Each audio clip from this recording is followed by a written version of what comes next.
Lucie is a laundry lady partner based in Adelaide who joined the Laundry Lady in April 2025 after returning from maternity leave. Since then, she has built a growing residential customer base and is already receiving 5-star Google reviews for her reliable, high-quality service. Lucie's story highlights how flexibility, community support and hard work can come together to create a sustainable business that fits around family life. Welcome to the Spin Out podcast, Lucie. Hi, Lucie. Thank you so much for joining us and welcome to the Spin Out podcast. It's my absolute pleasure to be here. Thanks for inviting me. Looking forward to it. Thank you. So, Lucie, you are one of our laundry lady partners in Adelaide. Is that right? That's correct. I am mainly the south of Adelaide, but also the eastern suburbs as well. And you started with Laundry Lady when? About a year ago? Approximately. I think it was about around April that I started. I'd been contemplating it for a while, but I took the plunge around the April time of year from memory, yeah. And what were you doing before you started Laundry Lady? So I actually was on maternity leave from my airline job, which is sort of in a behind-the-scenes role. And that's why initially I started during maternity leave, because I thought I don't have the pressure of worrying if I'm making the kind of money that I'd like to make. So just to get started, see if I enjoy it. That was when I decided to take the plunge. So I haven't, I've extended my maternity leave because I am enjoying the flexibility of Laundry Lady, and maybe one day I'll have to combine the two again, or initially I'll have to try and work out how to combine them. But for now, I'm purely a laundry lady. Oh, awesome. And so was that your first baby that you had? My second. So I actually had been living in Sydney up until a couple of weeks before my daughter was born, but my family is in Adelaide, so I sort of thought ahead of maternity leave that I would move back to Adelaide, move in with my elderly dad and look after him as well. And so second baby, but first one back in Adelaide. It's always nice to be close to family with babies along the way, isn't it? It is, yeah, very true. Yeah, and you're like me in that sandwich generation where you have young kids and then also elderly parents. That's always, a hard thing when you're caring for both, isn't it? Yeah, it is. It's both ends of the spectrum, really, isn't it? And I think my parents had me late 30s, and then I've had my children sort of similar age, so it means then that the grandparents are older, and I'm obviously older, but so it's a tricky time where you're seeing both sides of it, I guess. And you kind of you think your parents are going to be like 50-year-old parents forever, but no, they do start to show that they are aging, sadly. So yeah, it's interesting. Yeah. Yeah, I'm similar with my parents were in their late 30s too when they had me, so I'm very similar situation to that. But it's also really nice, I think, for them to be able to, see your parents when you're there and experience that as well. So what do your kids think about you being a laundry lady? Or, I mean, one's obviously a baby and too little to know, but what about your other one? Is they're a little bit bigger to be able to see it? Yeah, so my son is 4, my daughter's 1, and my son is, or both of them are in the car sometimes when I am doing drop-offs or pick-ups, if it happens to be on the way to daycare or something like that. So they do like being involved in that sense. And often my son's, oh yeah, I remember this house. Yeah, we've been here before. Once a client kindly gave us some hand-me-down toys when we were there on one occasion. So that was really sweet. And now he just loves those toys. He's like, oh, they're from the client, blah, blah, blah. And yeah, it's very cute. My daughter likes to be involved in a typically unhelpful 1-year-old way by, tugging on the iron cord or grabbing the clothes out of the laundry basket. So that's why I do aim to do it when they're not around. Yes, yeah. Do it when they're during the nap times and exactly. after they go to bed at night. Yes. Yes. I remember those days well when my Yeah. babies were little and I was out doing the laundry. And I also remember, having clients as well when I had my baby in the car and them being Yeah. excited and always kind of having a chat and, to see how much your baby's grown. And Oh, it's it's so such a beautiful lovely. part of the experience, isn't It it? is. And also, I've had a client who's a weekly client. I've had her go through the pregnancy journey and now having a baby as well, because I started seeing the maternity clothes being with the laundry. I'm like, oh, I don't want to say anything because it's not like I don't want to have an awkward conversation just in case, but I was very excited. And then, yeah, to get the lovely news that was the case, yeah, that was really nice. So it was kind of cool to have that insight into the journey without actually specifically knowing early on. Yeah, it was really cool, quite unique, really. That's so cute. And what do you remember about your very first customer with Laundry Lady? What was that experience like? Going from working in an airline to then being Laundry Lady and picking up that first customer. What did it feel like? I was excited and a bit obviously nervous. I just wanted to do a really good job. It was just really wanting to do a thorough job for them and, yeah, make sure they were happy with the results. Awesome. And what surprised you most about becoming a laundry lady that you hadn't thought of before you joined? Well, I shouldn't say it's a surprise, but I've been very fortunate that, 99% of my clients have just been so lovely and really appreciative of, helping to streamline their lives. So I've just found that really nice, even though you're not having the face-to-face interaction typically that you do in a workplace. You are building a lovely rapport with clients who just, genuinely love having, the folded, neatly presented laundry just to stick straight in the cupboard. And it really, I think they really do see the benefit of, one less thing to juggle. We're all so busy in this day and age. So I think, outsourcing something and it being a positive to their lives, they really do, they comment on how good it is. So I think that's one huge positive takeaway for me, is just having that lovely relationship with the clients that I didn't know what to expect in that sense. I mean, I hoped that would be the case, but wasn't sure. So I think, yeah, that's been a lovely thing, getting that regular client base and then building the rapport.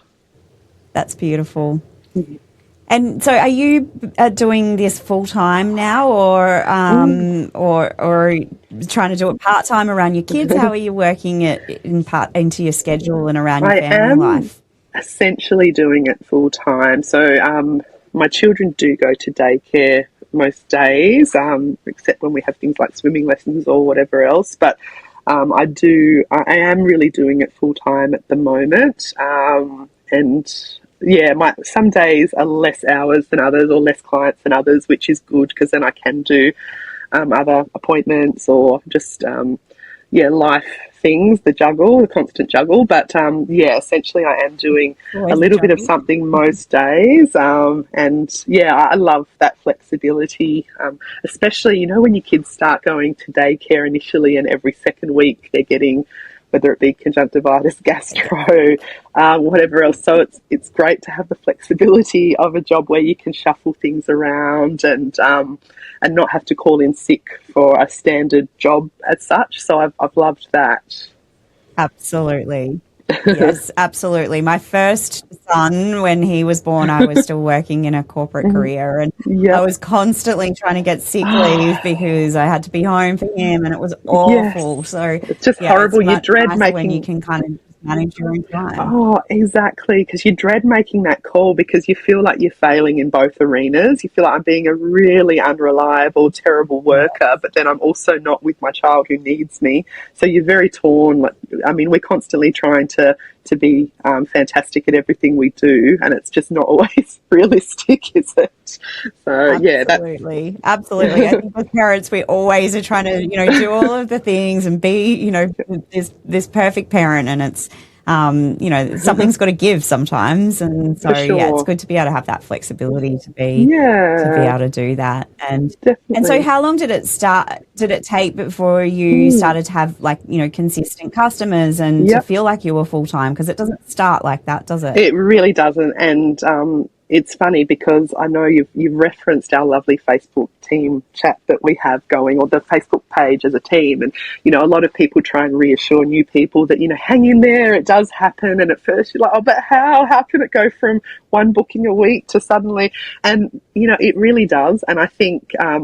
A lot of clients don't necessarily express how happy they are with the work and at the time, and you don't necessarily know straight away. But then when you see their names start appearing again and again in bookings, you're like, oh, good, okay, they were happy, they booked again. Or I've had, ones that have started out booking every couple of weeks and then it's built up, and then I've sort of initiated the conversation. Oh, how about, what do you think about maybe having a set weekly booking? Because obviously, you're booking quite regularly and it seems to be, benefiting you. And so it's been quite surprising how it's come about. Or some have just taken a chance on me without really knowing and have set up that weekly thing, and they've sort of been quite candid about, oh, we have a fearful dog, so we'll leave it here, and and then I said, I'm an animal person, so that's fine, happy to accommodate the dog. Or it's interesting because some of them, they do come about by booking you those few times, liking how you do things, and then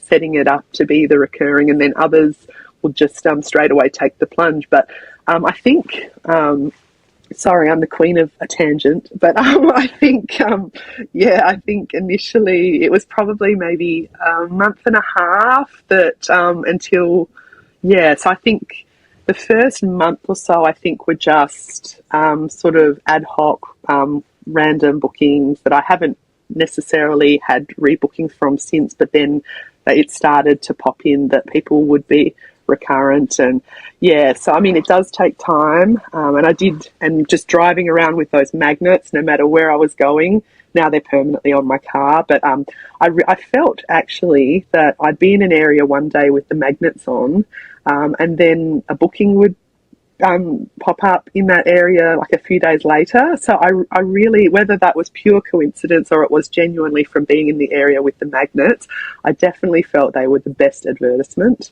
So that seems to be really positive. Or it's a conversation starter, but it definitely doesn't happen instantly. So that's why for me, when I did already have the income from being on maternity leave, paid maternity leave at the time, I didn't have that stress of, oh, how am I going to pay my bills? So I could just ease into it, luckily. So that was a relief. Yes. Yes, and that can be really hard for new people to understand and to feel confident in, I think. But it is the nature of how our business builds, and Yeah. and it's also, in some ways it can be really great because it can take you a bit of time to get your rhythm about, in your schedule about how you're going to do all of that as well. So it's a lot of trial and error with, am I going to work weekends? Am I not going to work weekends? Am I going to sometimes have to ask for extra time to get things completed? So it's it is trial and error for a new starter, and just working out how you're going to work, and even with the folding, gradually working out your technique for how you want to fold particular items. It's all sort of trial and error, I guess, isn't it, really? Yeah, absolutely. Absolutely. And are most of your customers residential, or do you have some business customers? Yes. How's the split work? I'd say majority. I'd say 99% are residential. I haven't ever had a business, despite sort of going into local places, physios or beauty salons, whatever. I haven't, unfortunately, picked up any of those type of clients. But the other one that I have had is a medical facility that has in-house trials. So, and I think they provide a laundry service to people who do those medical trials. So that's the only thing that's sort of close to a business that I've had, but otherwise purely residential, actually, which has been good, and it's a real mix. It's it's funny, seeing like the lovely clothes. That's one bad thing, is that I kind of get shopping inspiration sometimes. I'm like, no, you do not need to.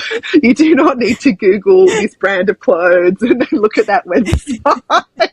So that can be one downside. As someone who loves clothes and fashion, I can completely understand that. I remember having a few customers with some beautiful dresses that I used to think, oh, these are so beautiful. Oh, gosh. I love me a maxi dress. Clothes. True. Yes. Very true. And it is interesting, like learning which shirts are easier to iron than others and all that, like different brands are easier than. But anyway, sorry, I didn't mean to interrupt you. Absolutely. There are definitely some brands that make it really hard to iron and then some that are just beautiful to iron. Yeah. Yes, you like getting those ones. And as a business, we really rely very heavily on getting, good Google reviews because it helps drive a lot of customers to our business. It helps us get better SEO and better rankings on the way our website displays. And it gives customers, a really good guide as to what the type of service that they're going to get with us. And I know that you've had a few 5-star Google reviews already. Thank you. Tell us about was really that. tough. What have you done to get those? And well, they've been with clients. I've sort of suggested it, which I know, I thought, you don't ask, you don't get. They can say no if they don't want to waste the time to do it or spend the time to do it. So in terms of the Google reviews, I thought, because it's not in my nature to sort of ask for feedback or ask for that, but I sort of was brave one day and I thought clients who'd booked me a few times, so they're obviously happy with what I'm doing. If they could spare a few moments to do it, that would be great. And that they were really obliging with doing that. So that was really nice. So it is good that they do give feedback just for that confirmation that they are happy. And then, as you say, it helps with other people taking the plunge and booking because they've seen that. That it's reassuring. Even as consumers ourselves with things or doctors or whatever, we love to see that other people are saying good things because then we feel like we can take the risk. And so that it took me being a little bit brave and asking for that feedback, I guess. But I was very appreciative of what my clients had to say. I love it made all the late night folding worth it. Yeah, that's so awesome because people can get really nervous about being brave and asking for a review, and it's like, what's the worst that can happen? Go out and ask for it because it has so much benefit. When you do get that, both for you and as feedback, and also for getting more customers and all of those kinds of things. So well done for getting them, and well done even more for asking for them. Thank you. I think we're often a bit reluctant to ask for that feedback, but you don't ask, you don't get. I thought they could either say they're too busy or no, don't want to. What's the worst that can happen? Exactly. What's the worst that can happen? Yeah. And so what has been the biggest challenge so far in being a laundry lady, and how did you get through that? The biggest challenge I would say is clock watching. Like a watch pot never boils, a watch dryer never dries. It's just waiting for those last few items to dry when you're so eager to get your car loaded up to go and do those deliveries. And I'm looking at, the clock counting down before daycare closes and come on. So I would say the dryer side of it has been sometimes my stress, and that's the thing I've often been up late waiting for. I actually, as things started to build up a bit for me, I did invest in some additional machines. So my laundry luckily had room to fit extra. I've got now 2 washing machines and 3 dryers. So so that's luckily been a game changer. And even one of the machines is a 12 kilo. So at least, because I found that even with the 10 kilo, you still couldn't fit a huge amount in it, but the 12 kilo seems dramatically different. So being able to put, if one client has 2 loads of the same colours, like 2 loads of darks, they can both go in at once. That really helps reduce my time that I'm waiting. So so that's been a game changer. But the stress has just always been getting things dry, or miscalculating. I've got X number of items to iron. It'll take me this long. And then, hurry up. And then, of course, you always do something a little bit wrong when you're rushing, don't you? And I'm a Yes. perfectionist, so I don't want to ever risk giving something back not perfectly ironed or folded or, so it's usually, the time management, and I'm probably guilty of sometimes not being as fast as I should be or getting a bit distracted at home but I'll blame the dryers.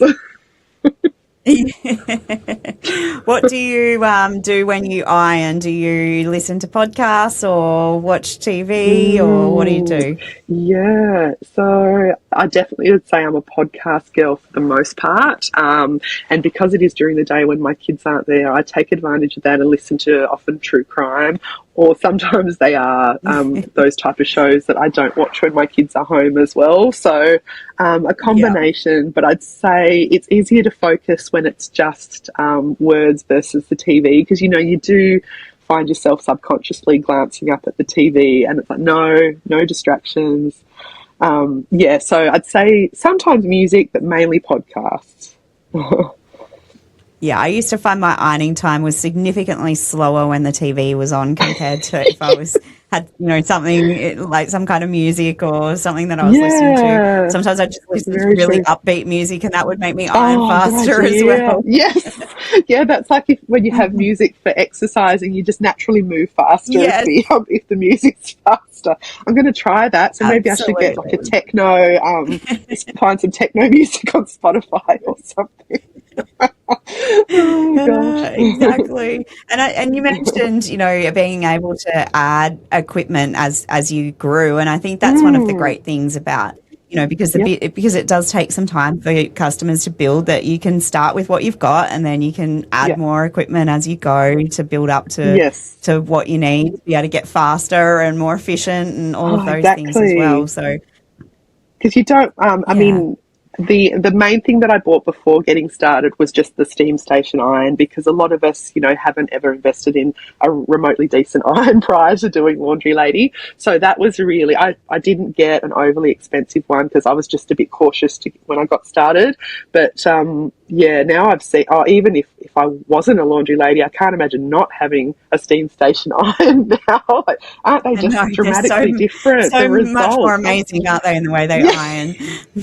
Yes. Yeah. So I was slow to sort of build on the equipment side of it because I just didn't want to risk getting additional things before I knew how it was going to unfold. But it is good having additional equipment to get. I haven't gone down. I know like Adam and some other contractors have got more in commercial style machines, which I weighed up, but then I just still got a bit nervous about buying them versus just standard domestic.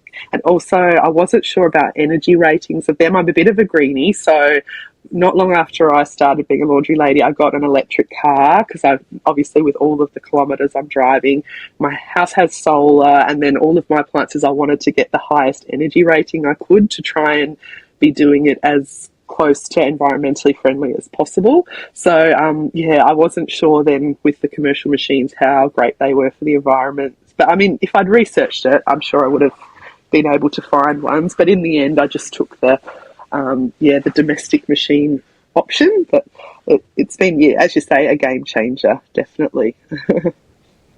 I love that you had that you have an electric car as well. I had one as well when I was doing laundry lady. So it's definitely good to have that in place. And if there's something that you wish you had have known before you started, or a lesson that you had to learn quickly when you did start, what would it be? It would be, I think, in terms of sorting the washing, just being extra careful to check for say collared shirts that might need to be ironed, because some of my clients, even though they don't get ironing per se, if they do have collared shirts occasionally in, they will like me to iron those.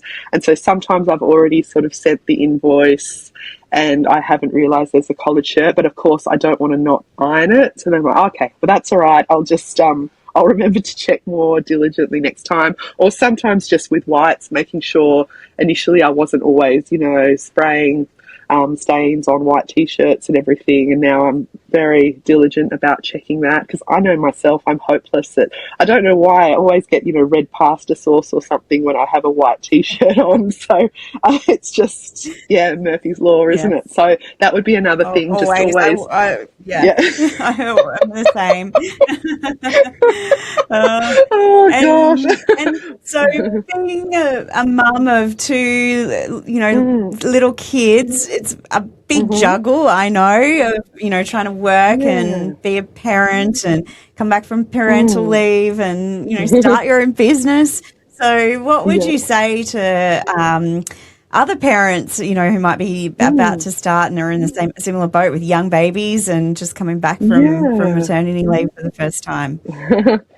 I'd say that I guess start out slow, but if anything, it's just Laundry Lady is a great way to ease back into work, because you're not in the traditional sense sort of chained to a desk for 8 hours, or with my job at a 12-hour shift. So at least, if you do have to, it's usually only a couple of hours in blocks that you're doing things for Laundry Lady. So then it gives you that flexibility. Oh, if I need to go and pick them up from daycare or take them to get their vaccinations or something, then you can often slot it in the day. So it is quite a good way to ease into being back at work with that flexibility to still do things with your children. So I mean, just I guess like anything, take the plunge and give it a try. But I don't know. I always loved doing laundry, and that was what part of my pull towards it. I mean, don't ever ask me to cook for you or clean your house, but any day of the week I'll happily do someone's laundry. So for me, I already liked it. Whereas, I mean, if you absolutely hate laundry, I don't know how it would go doing it professionally, but in terms of lifestyle, it's lovely and flexible, and I do love that about it. And what's your best parenting hack on a day-to-day basis to get through the day? Is it a dinner hack or oh gosh, yeah, that meal times can be a bit wrought when you've got fussy eaters and all the rest of it. They can be very brutal. Yeah, sort of like the witching hour time of day, isn't it, as well? Absolutely. I would say grant yourself grace to have the occasional pajama day as a family, and sometimes think, okay, we don't you feel in a way like you've wasted a day, but I guess don't see it that way. See it as everyone's recharging and spending time together, but you haven't had that pressure of everyone looking presentable and being somewhere at a set time. So I'd say that would be my biggest parenting hack, is just give yourself more grace to occasionally withdraw from the hustle and bustle of being out and about and just chill at home together sometimes. I love that. We just have come off school holidays, almost over for us, Christmas holidays, and we have many pajama days through this period, because it's kind of the only time of year when we can do that, and I absolutely love it. I love being, in our jammies until the afternoon and just chilling at home, and even if you're working, no one has to know. No one has to know about it. Exactly. It's fine. I love it. It's a bit of a guilty pleasure, isn't it? It's It definitely is. It definitely is. And so finally, what do you love most about being a laundry lady? I love the questions I get from having the magnets on the car. I love that, so many people who haven't used it or even thought of using the service, when you chat to them about it, they're like, wow, so people actually get their laundry done. I'm like, yes, just like you get Uber Eats for your food, or you get your house cleaned, or whatever it is you do to outsource something that you'd rather not do. People, more and more often are choosing laundry to be outsourced. And I think one little awesome thing is that I guess women are, for the most part, financially able to, outsource something that would be typically their domain. So I think that's awesome. It's a total power move to, not going to worry about that, not going to get myself stressed about that. Someone else can take care of it. And then it's also the benefit of providing income for someone who is doing that as a job. So it's, helping everyone in different ways, really. But that would be would be my take on that, I guess. I love that. I love that because I feel like I have experienced both. I've been both the laundry lady, getting the income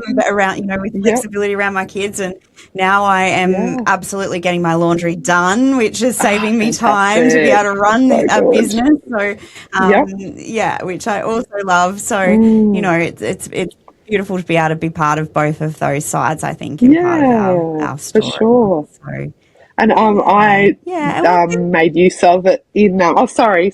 I loved it in Bali. I think when you spoke to Rachel, who's a mumfluencer, I think she mentioned about using the Bali laundry services as well, and that's it's a lovely treat, isn't it? It's so nice to get that fresh laundry back again. Absolutely. Yeah, awesome. Well, thank you so much for joining us and being part of the podcast today and sharing your story. And I'm sure that there's lots of other laundry ladies and lads out there who will love to hear more about what you've been doing and how you do it. So thank you so much for sharing your story. And it's been good to chat. We love having you part of the team. Thank you, Susan. Appreciate it.